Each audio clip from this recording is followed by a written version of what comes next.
Before I even start this video, I have a confession that I have to tell you. I used to hate this statement that poverty is always in our head. You know, what I used to say, like, this guy don't even know what they are saying. What does it even that mean? I mean, seriously, I'm in real problem and then you're telling me the poverty is in our head. So does it mean now where I'm born from is my decision? Does it mean, I never used to understand. And I used to hate that kind of an information because I wanted somebody to tell me the real thing. The real thing. How do I get out of the situation that I am? What do I do?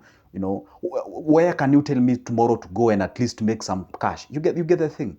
And guess what? I realized I was arguing from the point of ignorance.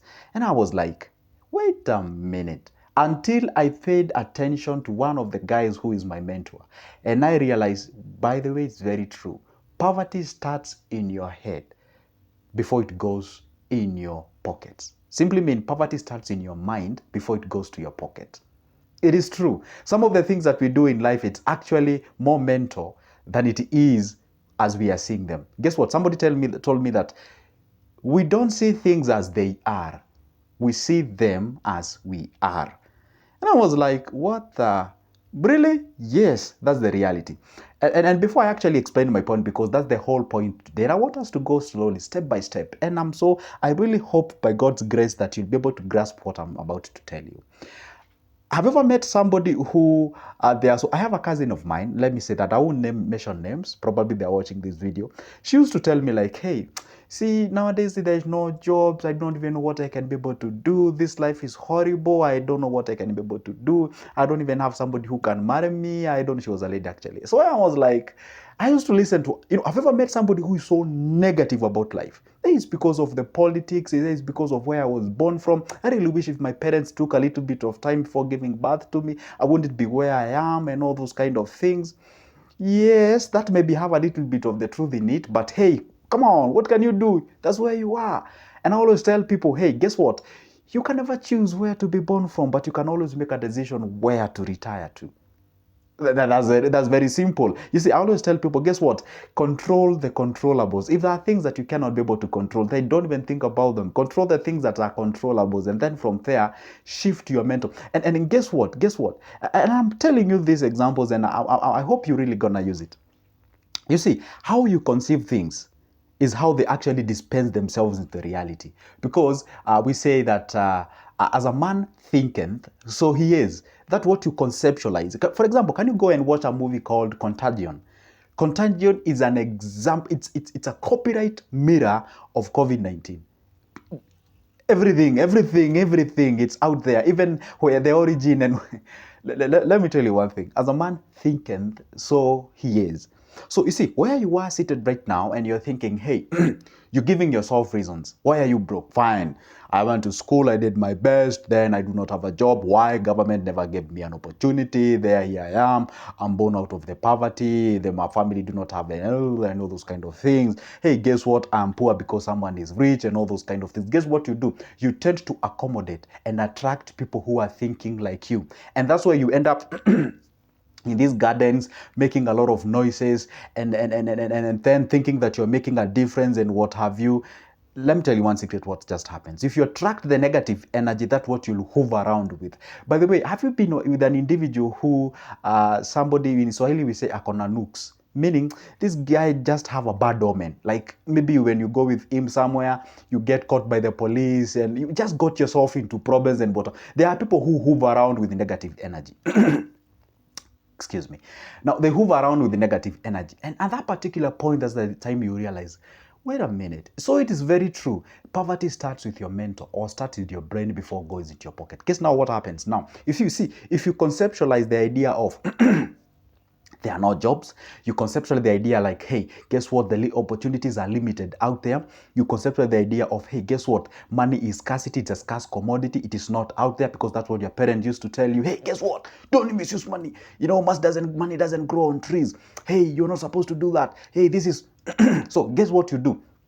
The moment you get money, and you're so... You see, I mean, have you ever met like a small kid and... So sorry, guys, I have a cold, yeah? Have you met like a small kid and then you embrace that kid like so tight to a point where by now it becomes very uncomfortable? The kid is like, oh, no, no, no, no. That's how money behaves. You see, you get money, you hold it so tight, so dearly, emotional, and you're like, this is the money I was so looking for you. You know, I was told that you are scarce. You know, you are not out there. No, no, no, no, no, no. No, no, no. If you conceptualize that kind of an idea, that's the time you realize, oh my goodness, I think money is in plenty. It's only that probably you do not have the correct way of getting that thing towards your time. And I always tell people, get this simple example. Let's take this analogy, and this is how I view it. We are all at the banks of a very big river, river. Like let's talk of River Nile. We are all at the banks of that river, be it on the other side. Now the point is this. Now assume now that is the money flowing. Because they say over 18 trillion, I don't know how many trillion of dollars usually flows in a single day around the world. So how much have you made to actually towards your end? Now, we try as much as we can to make a tributary or sort of a channel so that we can direct some of the water that is flowing towards our side. And how you do it depends. There are some people who wait others to do the thing, they get, then they give, then they give, then they give. And I always say, the far you sit from the money, the source of the money, the less you get. But if you draw yourself close to where the money is, then at the end of the day, you're going to get much of it. And the more problem that you solve along the way, as you move close to where the river is, then the more money you solve. Let me tell you one thing. If you try as much as you can to solve 10 people's problem, probably you're going to make some cash out of the 10 guys. That's the reality. But the thing is this, we tend to assume the aspect of solving people's problem to a point of you being selfish. I just want to make money. You get the thing. So you're being selfish in that equation. So the point is this. Always conceptualize the idea that money is in plenty, it is out there. All what you need to do is do what we call the mind shift. Can you imagine this? You do not have money, you're broke. Yes. Okay. And I always say the very first thing to actually kick brokenness inside your view is to first of all accept, yes, I do not have money, but do not appreciate. Accept, but don't appreciate. To accept is to say, yes, this is who I am. Fine, okay, I cannot afford this thing as of now, but how do I shift myself from this point now to this point? And if you're telling me that money is it is not in plenty, you find that you'll try as much as. Have you ever been in a situation whereby you are saying, if God, you can just give me like 20,000, I just get 20,000, I'll be able to start like a grocery somewhere, I'll be making some cash and what have you. And then by the time you're thinking like that, a car passes, that car is worth like 20 million. A dude has 20 million for a car. You're looking for 20,000 to start a business. Instead of asking yourself, what equation did that guy apply to get 20 million of it for a car? And you're looking here for 20,000. All right. So the point is this, you shift the way you think. And the moment you shift the way you think, you tend to attract people. And that's why they say, by the way, this thing is real. They say like, hey, show me your friends, I'll define who you are. If you flock with guys who talk about investment, guys who talk about money management, guys who talk about achieving grades and goals and growth and such kind of a thing, that's what kind of an energy you tend to attract. All right. And this is why we have that proverbial saying in our country, Kenya, that, hey, if you go to clubs and what have you, you'll meet with guys and you get opportunities and you get the connections and what have you, which is true, by the way. And the point is this, you can only do that if you shift your if you shift your mentality. So if you drink in that, I don't know, those liquors that you guys take in those funny places in your home and your local areas, who has the potential you'll ever meet that will connect you tomorrow somewhere? No, they just give the information on how you can be able to meet the same place and do the same thing and then expect a magic to happen. No magic will ever happen. Start from here. Shift the way you think about things, shift about the mental approach of things, change your psychology about money. And when you start to apply that, that's the time that you tend to see things in a different way. That's the time you actually knock the comfort zone. And there was a time when we were sitting with my friends, should I call them, back then some years ago, and we were 5 of us sitting very early in the morning around 9 a.m. That Kasan, so nice, basking in that sun. And guess what I told them? I am telling you guys, if we continue like this is the most dangerous thing that you can ever do in life. If we can manage to bring together 5 of us at this particular time, at this hour, in a weekday, and have this engagement and enjoy ourselves. If right now one of us gets a problem of, say, let's say 2,000, nobody can help them. all what you need, all what we will do is just come to your place and just look at you like this. And whenever, you know, we have to do the contribution, I just look at you because you already know I do not have money because we were with you yesterday and the other day and the other day. I told them, guys, guess what? This is the worst comfortable thing that you can ever have. I really wish one day we struggle to bring together the 5 of us in this single sitting. Why? Because all of us will be busy and engaged. They would rather send the representatives and what have you. All right? Hey, I'm not saying that we kill the social fabric, but guess what? The moment you realize most of your friends will just hang around, you can be able to, if you can just make a call and you can be able to get all of them within some few minutes, they all show up there, then there is an issue.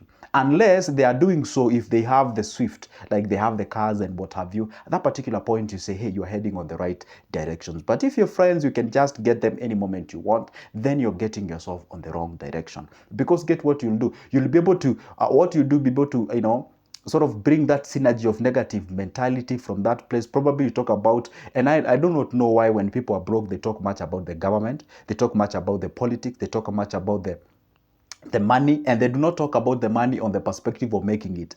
They talk about money on the perspective of consuming it. They have a lot of the consumer mindset inside of them. So if you can be able to do that mental shift or mind shift, I am telling you, the sky has never been the limit. Actually, there is no limit. That's what you're supposed to understand. So the point, this is my point, guys. At all the time, try to first of all change how you think about things. And if you change how about you think about things, at that particular point, you may not be able to see a difference. You may not be able to see like an instant difference. But I can assure you, as the time goes, then you'll be able to realize, hey, after shifting your mental thing, that's the time you realize that opportunities are opening up and you can be able to achieve some great things out there. So guess what, guys? For now, it's a goodbye, but don't forget, you can always grab my number from the description of this specific video.